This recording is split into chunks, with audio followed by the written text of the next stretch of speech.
সোমবার থেকে শুরু বাংলাদেশ ওয়েস্ট ইন্ডিজ টি-20 সিরিজ।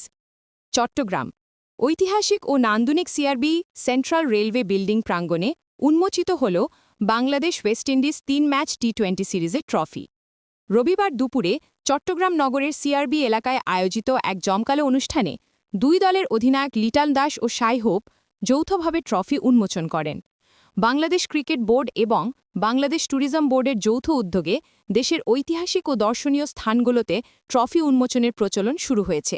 এর অংশ হিসেবে ঢাকায় ওয়ানডে সিরিজের ট্রফি উন্মোচন করা হয়েছিল ঐতিহাসিক লালবাগ কেল্লায়, এবং অতীতে সিলেটের চা বাগানেও এমন আয়োজন হয়েছিল। সেই ধারাবাহিকতায় এবার বেছে নেওয়া হয় শতবর্ষী সিআরবিকে। ট্রফি উন্মোচন শেষে দুই অধিনায়ক ফটো সেশনে অংশ নেন। সিআরবির পুরনো রেল ইঞ্জিনের সামনে ট্রফি হাতে দাঁড়িয়ে ছবি তোলেন লিটন দাস ও সাই হোপ। টি-20 সিরিজের লড়াই শুরু হবে সোমবার থেকে চট্টগ্রামের ফ্লাইট লেফটেন্যান্ট বীরশ্রেষ্ঠ মতিউর রহমান স্টেডিয়ামে।